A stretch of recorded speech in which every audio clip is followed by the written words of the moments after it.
friends, எல்லாரும் எப்படி இருக்கீங்க? Welcome to Malathys Cooking Series and vlog. இன்னைக்கு நம்ம cooking seriesல என்ன ரெசிபி பார்க்க போறோம்னா Mysore Masala Dosa. So இந்த ரெசிபியை ஃபுல்லா பார்க்கிறதுக்கு முன்னாடி don't forget to like, share and subscribe to Malathys Cooking Series. இப்போ வாங்க ரெசிபிக்குள்ள போலாம். ஒரு panல 2 டேபிள்ஸ்பூன் எண்ணெய் ஆட் பண்ணிட்டு 1 டேபிள்ஸ்பூன் கடலைப்பருப்பு, 1 டேபிள்ஸ்பூன் உளுத்தம்பருப்பு, அப்புறம் ஒரு 1/4 டேபிள்ஸ்பூன் சீரகம். இது எல்லாத்தையும் நல்லா ரோஸ்ட் ஆனதுக்கு அப்புறம் நல்லா பொடியா நறுக்கி வச்சிருந்த சின்ன வெங்காயத்தை இதல ஆட் பண்ணிடலாம். நீங்கள் சின்ன வெங்காயத்துக்கு பதிலாக நார்மல் வெங்காயமே நீங்கள் ஆட் பண்ணிக்கலாம். ஆனால் சின்ன சைஸ் வெங்காயம் ஆட் பண்ணிக்கோங்க. இது கூடவே ஒரு 6 பல்லு பூண்டு, ஒரு 4 காஞ்ச மிளகாய், அப்புறம் ஒரு 4 Kashmiri red chillies. Kashmiri red chillies எதுக்கு ஆட் பண்ணுறோன்னா கலருக்காக தான். கூடவே பெருங்காயம். இது எல்லாத்தையும் ஆட் பண்ணதுக்கப்புறம் நம்ம இதை நல்லா வதக்கி விட்டுருவோம்.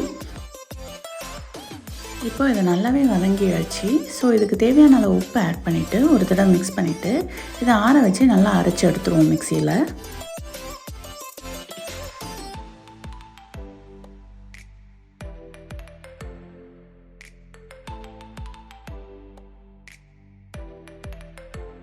அரைக்கும் போது ஒரு சின்ன துண்டு புளி இதில் ஆட் பண்ணி நம்ம இதை நல்லா ஒரு ஃபைன் பேஸ்ட்டாக அரைச்சி எடுத்துடலாம். பாருங்கள், இந்த அளவுக்கு நம்ம அரைச்சி எடுத்துடணும். இதை அப்படியே ஒரு பவுலுக்கு ட்ரான்ஸ்ஃபர் பண்ணிவிடுங்க. இதுக்கு தாளிப்பு எதுவும் ஆட் பண்ண வேண்டாம்.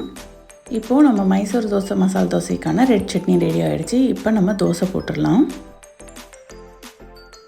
தோசை சுடும் போது நல்லா ஸ்ப்ரெட் பண்ணி விட்டு நல்லா ஒரு பெரிய தோசையாக சுடுங்க. அப்போ தான் நல்லாயிருக்கும். அப்புறம் இதுக்கான உருளைக்கிழங்கு மசாலா நான் லிங்க் டிஸ்கிரிப்ஷனில் கொடுத்துருக்கேன். அதுக்கப்புறம் இதுக்கான சட்னியும் நான் லிங்க் டிஸ்கிரிப்ஷனில் கொடுத்துருக்கேன். ஸோ மறக்காமல் கிளிக் பண்ணி பாருங்கள். இதுக்கு தேவையான எண்ணெய் ஆட் பண்ணிட்டு ஒரு 10 செகண்ட் இந்த மாதிரி மூடி வேக வைங்க. அதுக்கப்புறமேட்டா தோசை லைட்டாக வெந்திருக்கும் இல்லைங்களா, அந்த டைமில் நம்ம இந்த அரைச்சி வச்சுருந்த மைசூர் மசாலா தோசை சட்னி, இந்த ரெட் சட்னியை நம்ம இதில் ஆட் பண்ணிவிட்டு நல்லா ஸ்ப்ரெட் பண்ணி விடுங்க. தோசை பூரா நல்லா ஸ்ப்ரெட் ஆகணும். ஸோ இந்த அளவுக்கு நல்லா ஸ்ப்ரெட் பண்ணி விட்டதுக்கப்புறம் திருப்பியும் ஒரு 10 செகண்ட் இந்த மாதிரி க்ளோஸ் பண்ணி வேக விடுங்க. திருப்பியும் ஓப்பன் பண்ணிவிட்டு நம்ம வச்சுருந்த உருளைக்கிழங்கு மசாலாவையும் இதில் ஆட் பண்ணிவிட்டு லைட்டாக ஸ்ப்ரெட் பண்ணி விட்டுருங்க. உள்பக்கம் மட்டும் அந்த இன்னர் சர்க்கிள் மட்டும் ஸ்ப்ரெட் பண்ணி விட்டுருங்க. ஸ்ப்ரெட் பண்ணி விட்டுட்டு திருப்பியும் ஒரு 10 செகண்ட் அளவுக்கு குக் பண்ணுங்கள். குக் பண்ணதுக்கப்புறம் தோசை சூப்பராக ரெடி ஆகிடும். ஸோ இந்த மாதிரி அழகாக மடித்து நீங்கள் எடுத்து சர்வ் பண்ணலாம். அவ்வளோதாங்க, நம்ம மைசூர் மசாலா தோசை ரொம்பவே சூப்பராக ரெடி ஆகிடுச்சு. நம்ம இது கூட கோகனட் அண்ட் டொமேட்டோ சட்னி வச்சு சர்வ் பண்ணால் ரொம்பவே டெலிஷியஸாக இருக்கும். ஸோ வீட்லேயே சூப்பராக ஹோட்டல் ஸ்டைலில் ஒரு சூப்பரான மைசூர் மசாலா தோசை நம்ம ரெடி பண்ணியாச்சு. ஸோ மறக்காமல் இந்த ரெசிபியை உங்கள் வீட்டில் ட்ரை பண்ணி பார்த்துட்டு எப்படி இருக்குன்னு கமெண்ட் செக்ஷனில் கமெண்ட் பண்ணுங்கள்.